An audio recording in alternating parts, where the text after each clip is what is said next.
Aaron, thank you for joining me today on Pop Culture Unplugged. Thank you so much for having me. I'm excited. I love Uh, seeing, City Island on your screen up there. That's exciting. it's exciting for you too. July 5th, CD Island, season two's coming over less than a week. Well, a week away actually from today. Yeah. How has this run been for you? Because I was doing some research last night when everybody went to bed. I watched a few shorts and everything, and it's a runaway hit from what I've been seeing. Thank you, number one, for watching the show. It is meant to be watched by people of all ages, so that's great. And yeah, we've gotten lucky. It's been successful for us. I think that there's not a lot of shows like it. It was a unique idea having a living city and this little light bulb named Watt. And I think one of the things PBS really liked about it was that it was really, really funny. It was both funny, weird, and hopefully meaningful. And I think that's a unique combination. So for us on PBS Kids, it's been successful and people have really liked watching it. So we're now premiering. We just finished premiering a series of music videos. We did 10 original songs that I think tonight, the last episode of that goes up. And then, like you said, next Friday, July 5th, we have the new season start. So we have 30 new episodes this season. Uh, what do you think like resonates most with the audience about this show? What do you think pulls them in?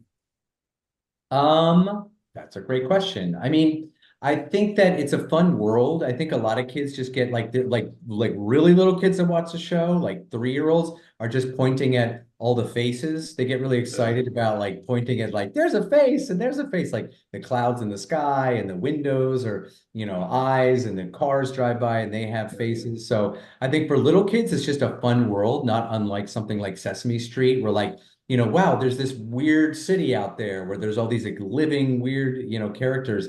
And, it was made purposefully to be like that. Like it's called mm, City Island for a reason, because I wanted to feel like a sort of magical world that you're being transported to and you're getting to hang out there. So there's the fact that it's this kind of weird magical world. But then, for us, with a big, broad, sort of fantastical idea like that, it's really important to ground it. And the way to do that is with characters. And, the core of the show is, Watt, the little light bulb, and his best friend, Wendy, who's a kite.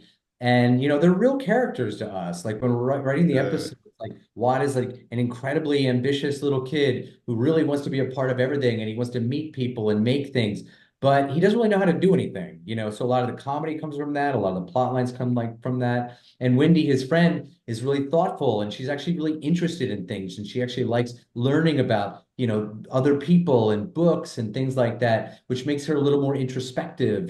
So, the balance of these two characters, they're kind of a nice duo. And I think that powers all the stories because, if you have a really interesting world, it's fun for a few seconds or maybe a few episodes, but it's the characters that you come back for, I find. So I'd like to think that it's the characters and the world together that make mm. it a show that people like to watch. And it's funny, not funny, but it's like for you, like you went from adult animation now to content for kids. Well, like how was that transition for you? What made you decide to jump into that world? Well, so this year is our 25th anniversary. So I Uh, started my studio in 99. I think I was 22 maybe, and do the math. And then, for me, when I started out, it was because I was an animator. I am an animator, a cartoonist, and I just have always just loved cartoons. And a lot of the wilder ideas that I had, I wasn't seeing in the adult space as mm, much. Like it was still in the time when everyone was saying like, "Oh, cartoons are for kids." And once we started making these ideas, like I was a big fan of like underground comics and sort of fine art and movies and some of the like bigger themes, and I just wasn't seeing that, those themes in cartoons as much. So I started a studio so I could be making more adult cartoons, and luckily, I think my interest in adult cartooning sort of coincided with the world because not soon after that, Adult Swim started, and you uh, started, primetime animation more and more, and you were seeing some edgier cartoon movies coming out, and then anime became really popular, which also tends to skew a little older. So the kind of the sort of path my studio took mirrored the path I think the rest of the world took in saying like, wow, I guess animation doesn't just have to be like, for kids. It could be for adults too. What's interesting is over the course of 20 years, I started to become more interested in what was happening in the kids space, right? So like about maybe a little pre-pandemic, about 5 years ago, I started getting really psyched about like all these cool kid shows I was seeing, like Adventure Time and City of Ghosts and Regular Show, and all these like really interesting shows were getting made that I felt were feeling even more daring than what I was working on in the adult space, which tended to lean towards like sitcoms and things like that. So after 20 years, I was like, I've done a lot of stuff. I've made a lot of cartoons. I'm sort of known for like edgy, sort of weird, animation. Wouldn't it be interesting to see if I could apply these skills to kids' cartoons? So around that time, I've been working with a partner named Dan Powell for years and years. He was the showrunner of a show called Ugly Americans. He also does the Amy Schumer show, and I Think You Should Leave, and all these other cool, edgy comedy shows. And both of us were like, boy, I really want to try something in the kid space. And we're like, let's try it together. So we started a company called Future Brain. So Augenblick Studios has been focused on adult animation for, like I said, 25 years. Future Brain is only a few years old. I guess it's 5 years old at this point, and we are focused completely on kids cartoons. And the idea is to put the same level of quality animation, sort of an outsider's viewpoint, and hard big comedy with kids stuff that we would typically do on something like Adult Swim or Comedy Central or Right. Netflix. So that was kind of the inspiration. And when we, came up with the idea for this company, Future Brain, the first thing we did was say, okay, we're going to have a kids company. What are our shows like? So we got together with all of our favorite creative people, sat around a table, and just threw out ideas for shows. What was the show that you've never gotten to see or maybe gotten to make? And my pitch was, well, what if we did a show that was like a living city? I always loved like things like Roger Rabbit and Fleischer Yeah. cartoons with Betty Boop and the Looney Tunes and Sesame Street, where it felt like everything was alive, right? So I was like, I want to do a show like that. We could make a living city called City Island. And if so, the main characters could be a little light bulb and a kite. And that was it. So that was how it was Wow. created. Crazy. So I wrote here because I don't want to forget it. Season two, 500 new characters. How do you come up with 585 new characters at You 400 can't locations? even see some of the characters here. Do you see that? This is Yeah. a wall of characters here you can see. So I wonder, let's see if I can, I'm blurry now. There we go. Yeah. So 500 characters. Well, I will say, as big as the show is, and as surreal as our visuals tend to be, it's always at service of the story. That like for the show, when we start a story, our curriculum, because it's PBS Kids, so everything on PBS Kids has to be meaningful.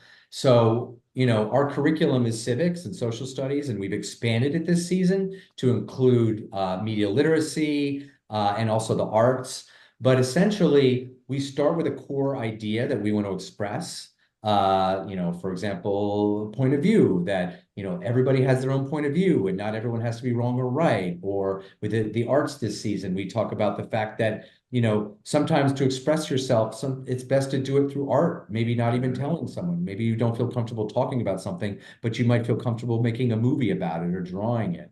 We have episodes about urban planning and the fact that the city is out there trying to make the world a better place for everyone in the community. So we always start with a core idea like that. We work really closely with our curriculum advisors. Once we have the core goals for each episode, we sit in a room and brainstorm. Now, how can we make this funny? How can we make this fun? And for us in City Island, I always wanted to make it more of an adventure show than a sitcom. So every episode takes place in a different place. It's either a different neighborhood of City Island, or we'd have an episode this season that's a documentary film about the history of City Island. You see everything from the 1920s all the way up to the 70s.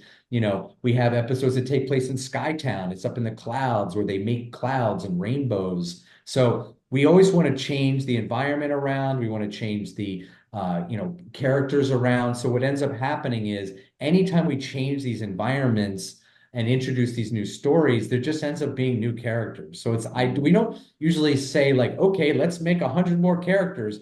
It just ends up happening that way. Yeah. When you go up to Skytown, okay, we're gonna have to make a paper airplane. We're gonna have some balloons. We're gonna have a rainbow. We're gonna have some clouds. So you end up like making up all these characters in support of our core storytelling goals. Now, with all these 585 new characters, have you named each one of them? They have at least names or temp names that no one's Okay. heard. For example, even today, we're working on the video game. So we have two video games coming out this year, and there was a stick of bubble gum, and someone's like, "Oh, what's his name?" And it's Gummy Bubbleman. So it just kind of comes up like that. Everything needs to have a name. But like I said, some of them you don't even hear in the show, but I think all the characters have at least some level of name. Mm, amazing. How did you guys go, what was the process of like casting the voices for these characters? Was there somebody specific you were looking for? Yeah. I think another unique thing about City Island, for PBS Kids is that we have pretty much all adult actors. They're all people that work in the comedy, improv, or in some cases, music or drama world. So we have all like professional adult actors. They're all incredibly versatile and do a lot of voices. So that was a very purposeful choice we made because I like to do a lot of improv on the show. I like to play around with the comedy, and it was fun to hire people that to me are like the best comedians out there. People like Kimia Behpoornia, Kimiko Glenn, James the Third, James Adomian, Branson Reese. Like these are all people that like are incredibly talented and versatile voice actors. So what we can do is we can have them voice main characters and then also voice the countless side characters like what we talked about because every episode we may have 30 to 40 speaking parts in 3 minutes because of the number of times that a cloud says hello or a traffic cone says, hey, the word on the street is this, or something happens here and there. So like we constantly want to be able to do those jokes where characters are commenting on or making asides. So to do that, we have character actors and voice actors that can be versatile enough to do a lot of voices. Mm. Who were you excited the most when they chose that they wanted to jump on this project? Was there anybody specific as soon as you heard they were on, you were I mean, excited? honestly, everybody Yeah. I mean, again, because this is our 25th anniversary, I'm getting interviews where people are like, oh, to what do you owe your longevity? And, I would say it's probably not business acumen. It's really, it's all about surrounding myself with the most talented people that I can find and that I know. So the quality of everything I work on is always elevated by the fact that I work with so many incredibly talented people. I work with an incredibly talented animation director with Katie Went and, with Dan Powell, who's, my lead producer on the show. He's incredibly talented. And I have a background designer, Jeremy Jusset, who's been my friend since college. And he's been designing every show we've ever made. And I think the best work he's ever done is on City Island. So the fact that I have so many talented people, it just makes the show better. So, that's like, I will say, all of the actors on the show, like it's hard to pick a favorite because they're all Right. so good. And honestly, our two leads, Kimia and Kimiko, are both just they just knock me out every episode. I'm always just so blown away by how much emotion they bring to the characters and how much they think about, what these characters are doing and why they're doing it and why it's being funny. Like they never phone it in. And I'll also add that one of my friends is Branson Reese and we worked together on a cartoon called Swan Boy. So to be able to, we scheduling wise, I was, Branson Reese plays Frank Lloyd Light, which is Watt's dad. And the schedule wise, every morning for I think like maybe a month, I was recording with Branson. And it was such a pleasure to just be able to play around and do funny voices with one of my good friends. So just everyone is pretty amazing. And again, James the Third is brilliant. And he even wrote episodes with us this season. He plays Mark and James Adomian, who plays Detritus and Mr. Rubric. like I've had James Adomian, I think he's like the Mel Blanc of our generation. He's been in every show we've ever done because he's so versatile and does so many voices and he loves cartoons so much. So really, there's just an incredible amount of talented people. Hmm. How many shorts are you dropping for season two? Is there a specific number? So we have 10 new music videos and we have Okay. 20 new episodes. Wow. And I'm sure you already have plans for season three. You're already ahead. I have lots of plans. We love to talk about the show at here at the studio. So I'm here in Brooklyn. We have a studio where everybody comes in every day and we all like to come in and talk about ideas and have creative meetings. And we constantly have meetings where we're just like, what do we want to do next season? So we're always brainstorming that kind of stuff. So I call it the candy bag. We have this like doc where we just throw ideas, and that could be anything from an episode or a new character or even just gags. So we just like are Mhm. constantly filling the candy bag. And then as soon as then you have to like write up a proposal for season three, I just dip into the candy bag and pull something out. Right. Has there been any talks for any specials, go to like hour long just to do something down the road? I can't say much, but we have a lot of ideas like that. We have some special ideas. We have some ideas for offshoots. I can say that we're working on two video games right now, which is really exciting. One that's going to come out in the next few months. The other that's going to come out before the end of the year. And these are video games where you get the experience of being in City Island, or maybe even making your own City Island Oh, character. That's really, really fun. We have albums planned to come out right. because the music on the show has been one of the things that we're known for. And we have again, surround yourself with talented people. It'll make you look better. Tunde Adempe is our composer, and he does not only the theme song for City Island, he does the original score for City Island. He did every original music video. So his song, I tell Tunde that like I think his music is the soul of City Island. And it's been so important to the show that we're planning two albums that are going to be coming out as well. And also merchandise and lots of other things. So luckily, City Island has been well received, and we're happy to make more. Amazing. Aaron, how can like the viewers and the listeners that tune in this, I know you said PBS Kids, is it also available on the app? Because I watched it online last night, but how can the viewers get their hands on these episodes? The greatest thing about PBS Kids is they make it seen everywhere. So it is really you can watch City Island on most platforms, including you can watch it on Amazon, you can watch it on YouTube and the official PBS Kids YouTube site. You can watch it on the PBS Kids app. You can watch it on the PBS Kids gaming app. You can watch it. I think you can watch it now on Hulu. So wherever you look for City Island, you can see it. But I will say for this for most people the quickest way to watch it, especially if you're for kids, check it on the PBS Kids app. It is the easiest app to get. It is a safe, awesome app that has so many great shows, including Sesame Street and Arthur and Odd Squad and all these amazing shows, and I'm so happy to have City Island be a part of it. So if you're a kid, check out the PBS Kids app for sure. Watch PBS on TV if you're a kid that still has a TV. But I think for most of the people that are like a little bit older than kid, like YouTube's a great way to see it. And it's very easy to find. Just search City Island PBS YouTube, boom, it'll come right up. And right now you can watch every episode from season one. You can watch every music video that we've made. We've also done a lot of fun compilations as well. And if you're looking to like get news, Instagram is our best spot. If you look at City Island PBS on Instagram. We try to constantly keep you updated on how to watch things from the show. You also see a lot of behind the scenes stuff. We have sketches and, outtakes and all kinds of fun stuff. Amazing. Aaron, I want to thank you for giving me a few minutes today on Pop Culture Unplugged season two of City Island, July 5th, PBS Kids. Thank you. This was great. This was awesome. Thank you so much for taking the time to talk about City Island. And if you haven't seen it yet out there, check it out. I'd love to hear what you think and enjoy it.